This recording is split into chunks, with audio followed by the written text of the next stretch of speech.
Hello everyone. Today we will discuss one new topic of a power system, and that is HVDC transmission. Basically we have to discuss only introduction of HVDC transmission system, right? क्या होता है HVDC, है ना, transmission. और जैसा कि हम इससे पहले पढ़ चुके हैं कि high voltage means HV AC transmission भी हमारे पास रेडीली अवेलेबल है। Then why do we need this HVDC system, हम लोग क्यों इसकी ज़रूरत पड़ गई। तो ये सब चीज़ हम इसमें डिस्कस करने वाले हैं, है ना। तो सबसे पहले तो ये देखिए कि HVDC का मतलब क्या है ना। As the name suggest and as you all know about that, the word HVDC means H means high, V means voltage, and DC means direct current. It means very high voltage but DC supply, है ना। जैसा आप पढ़े हैं, DC supply means direct current, constant value, है ना। तो constant current, DC voltage, high voltage constant current और हाई वोल्टेज डायरेक्ट करंट, वैसा हम लोग सिस्टम जहां भी यूज होगा उसको हम लोग कहेंगे high voltage DC current system. और इसी को ट्रांसमिट करना है तो हम उसी के बारे में इसको डिस्कस करेंगे। ये जो टेक्नोलॉजी है HVDC सिस्टम, ये ऑल ओवर वर्ल्ड में काफ़ी प्रूवन टेक्नोलॉजी है। मीन्स इसको सक्सेसफुली ऑपरेट कराया जा रहा है और ऑल ओवर द वर्ल्ड, है ना। कहीं पे कोई दिक्कत इसमें नहीं आता है ना।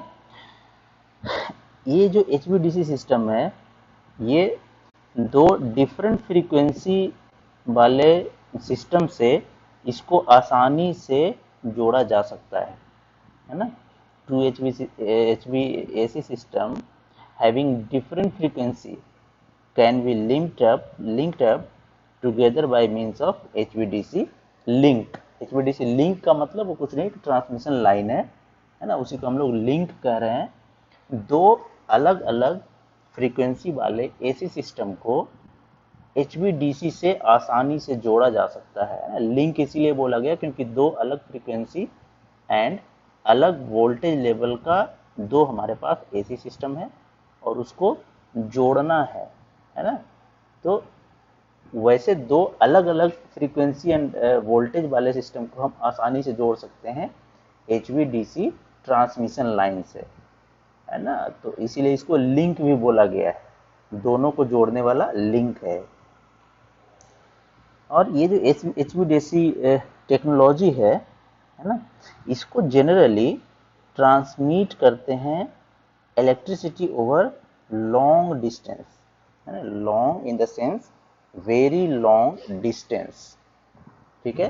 वैसे ही सिस्टम जहाँ पे जो ट्रांसमिशन है हमारा काफ़ी लंबा अगर डिस्टेंस के लिए यूज कर रहे हैं ट्रांसमिट करने के लिए, तभी हम लोग HVDC टेक्नोलॉजी का यूज करते हैं, है ना। Otherwise we have some other issue, economical issue, जिसको हम देखेंगे अभी कि क्या इकोनॉमिकल इशू है। हम इसको ग्राफ से भी देखने वाले हैं कि क्या इसमें होता है, ठीक है। तो अब देखिए, आप जो कह रहे हैं कि हम HVDC का यूज करना चाहते हैं, ऑलरेडी आपके पास HVAC सिस्टम अवेलेबल है ना, हाई वोल्टेज AC सिस्टम।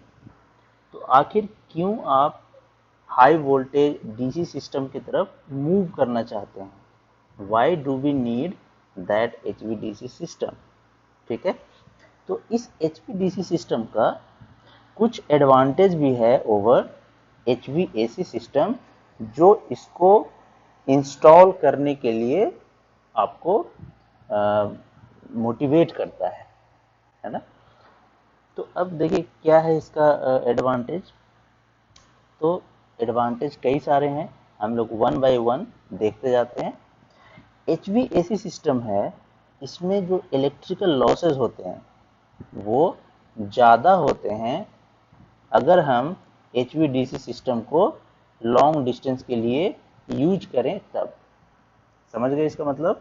अगर HVDC सिस्टम को आप लॉन्ग डिस्टेंस के लिए आप यूज कर रहे हैं, उसमें जो इलेक्ट्रिकल लॉस होगा वो लॉस HVAC सिस्टम के लॉस से कम होगा, है ना? या यूं कहें कि HVAC सिस्टम में जो लॉस होगा इलेक्ट्रिकल वो ज़्यादा होगा as compare to HVDC system. लेकिन HVDC सिस्टम को लॉन्ग डिस्टेंस के लिए ही हम लोग प्रीफर करते हैं, इसको आपको ध्यान में रखना है, ठीक है? अब एक नाम सुना होगा आपने, स्किन इफेक्ट। ये skin effect always AC system में जनरेट होता है जब फ्रीक्वेंसी हमारा इंक्रीज कर जाता है। मीन्स जहाँ भी फ्रीक्वेंसी है हाई वोल्टेज ट्रांसमिशन लाइन में, वहाँ पे स्किन इफेक्ट आपको देखने को मिलता है ना? और because of skin effect resistance का वैल्यू भी बढ़ जाता है, ठीक है? तो ऑफ कोर्स वहाँ पे लॉसेस अगेन बढ़ जाएगा। तो इन HVDC सिस्टम, DC सिस्टम में तो फ्रीक्वेंसी होता ही नहीं है, तो फ्रीक्वेंसी नहीं होता है तो उसमें स्किन इफेक्ट भी नहीं होगा। The absence of skin effect with DC also beneficial in reducing power loss marginally, है ना? ये बहुत बड़ा लॉस तो नहीं होता है स्किन इफेक्ट का लॉस, बट मोर और लेस ये एक तरह का लॉस इंट्रोड्यूस करता है इन हाई वोल्टेज AC सिस्टम में, ठीक है?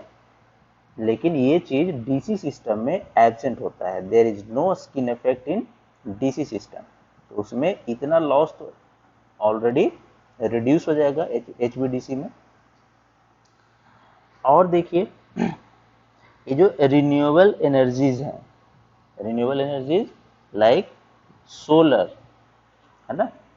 सोलर क्या करता है कि सनलाइट से जो एनर्जी वो डेवलप करता है, वोल्टेज जो डेवलप करता है ना, पावर जो डेवलप करता है, करंट डेवलप करता है, वो कैसा करता है?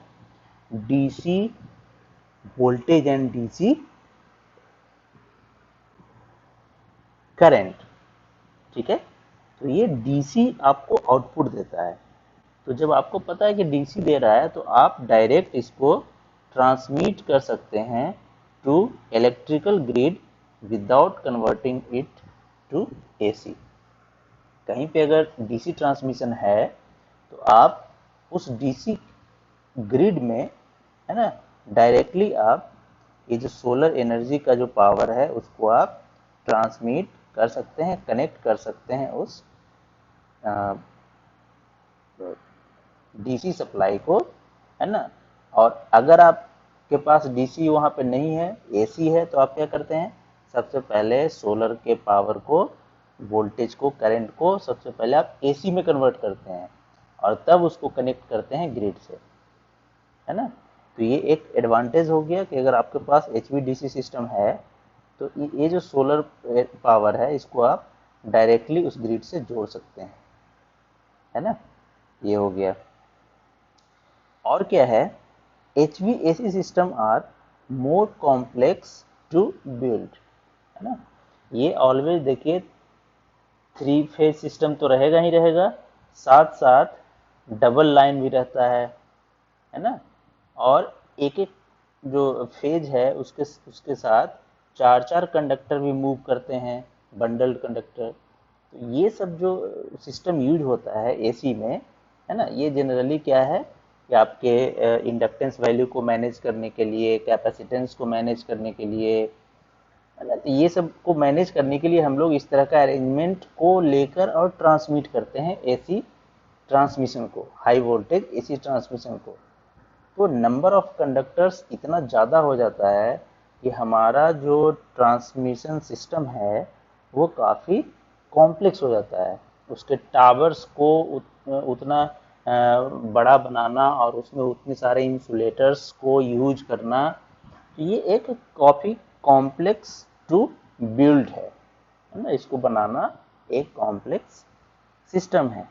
लेकिन HVDC में जैसा नाम ही से क्लियर है DC, तो DC में तो देखा होगा आपने 2 कंडक्टर होंगे, है ना। तो सिर्फ 2 कंडक्टर से पावर को आपको ले जाना है, कोई ज़्यादा कॉम्प्लेक्सिटी नहीं है इस सिस्टम में, है ना। और HVDC जो सिस्टम है इसका कंट्रोलेबिलिटी, है ना, मतलब इसको कंट्रोल करने का जो एबिलिटी है HVDC सिस्टम को, वो ज़्यादा है with respect to AC system. और ये होता क्यों है? क्योंकि HVDC में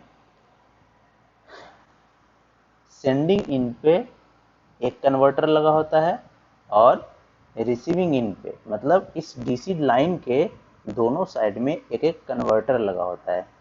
ये कन्वर्टर, है ना, इसके कन्वर्टर जो होता है वो उस अपने कन्वर्टर का आउटपुट है उसको वेरी कर सकता है, कंट्रोल कर सकता है।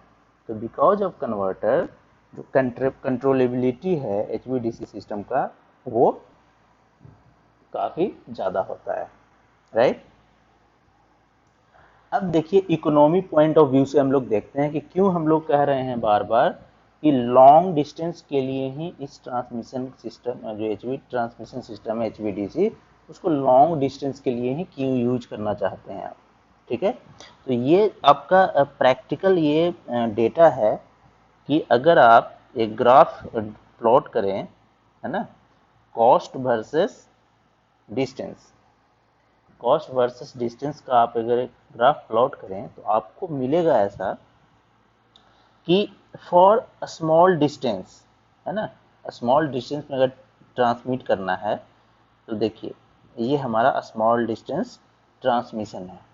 अब यहाँ पे आप देख रहे हैं कि हमारे पास 2 लाइन है ना, 2 लाइन है। एक है ये वाला लाइन जो AC का जा रहा है, ठीक। दूसरा लाइन कौन सा है? दूसरा लाइन है ये वाला, है ना। या अगर हम बनाएं इसको तो एक लाइन तो ये है जो है AC का, दूसरा लाइन है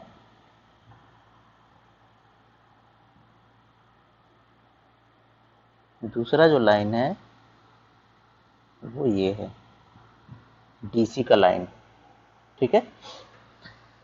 फॉर अ स्मॉल डिस्टेंस, ये स्मॉल डिस्टेंस है, इसमें आप अगर कंपेयर करेंगे तो देखिए रेड वाला जो लाइन है ना, ये बताता है, ये कॉस्ट का आपको ग्राफ बता रहा है। रेड वाले लाइन का जो कॉस्ट है वो देखिए कम है, ठीक है। और सेम डिस्टेंस के लिए ब्लू वाले लाइन का जो कॉस्ट है वो ज़्यादा है ना। तो ऐसे ही अगर आप देखेंगे कि distance up to 500 to 700 kilometre, है ना, इतना डिस्टेंस तक अगर देखें तो आपको दिखेगा कि फॉर शॉर्ट एंड मीडियम जो डिस्टेंस है, मीडियम ट्रांसमिशन लाइन की बात करें या शॉर्ट ट्रांसमिशन लाइन की बात करें, तो उसमें जो कॉस्ट कंपैरिजन है वो देखिए रेड लाइन का ऑलवेज कम है और ब्लू लाइन का ज़्यादा है। मतलब DC सिस्टम का कॉस्ट ज़्यादा होगा with respect to AC system जब हम लॉन्ग शॉर्ट डिस्टेंस में ट्रांसमिट करने की बात करेंगे, ठीक है। लेकिन आफ्टर ब्रेक इवन डिस्टेंस, है ना, ये ब्रेक इवन डिस्टेंस कहलाता है जिस डिस्टेंस पे दोनों का कॉस्ट नियर अबाउट इक्वल हो जाए कॉस्ट, है ना, वो डिस्टेंस होता है नियरली 500 टू 700 किलोमीटर के बीच में। उससे जैसे ही हम आगे बढ़ते हैं इस डिस्टेंस से आगे, है ना, ये जो ब्रेक इवन डिस्टेंस है इससे जैसे ही आगे बढ़ते हैं तो हमको देखने को मिलता है प्रैक्टिकली कि ब्लू वाला लाइन जो है अब नीचे चला गया है और रेड वाला लाइन ऊपर चला गया है। इट मीन्स AC सिस्टम को ट्रांसमिट करने में जो कॉस्ट आएगा वो अब बढ़ जाता है फॉर लॉन्ग डिस्टेंस में, और DC ट्रांसमिशन में जो कॉस्ट है वो घट जाता है।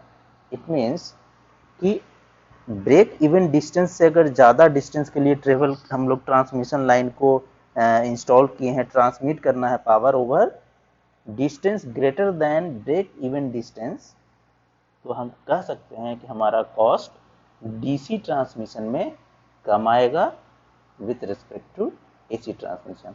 इसीलिए हम लोग ऑलवेज कहते हैं कि ये जो इकोनॉमिकली एफिशिएंट होता है ना, then HVAC system for long distance transmission only. तो ऑलवेज हम लॉन्ग डिस्टेंस ट्रांसमिशन की बात करते हैं इसमें,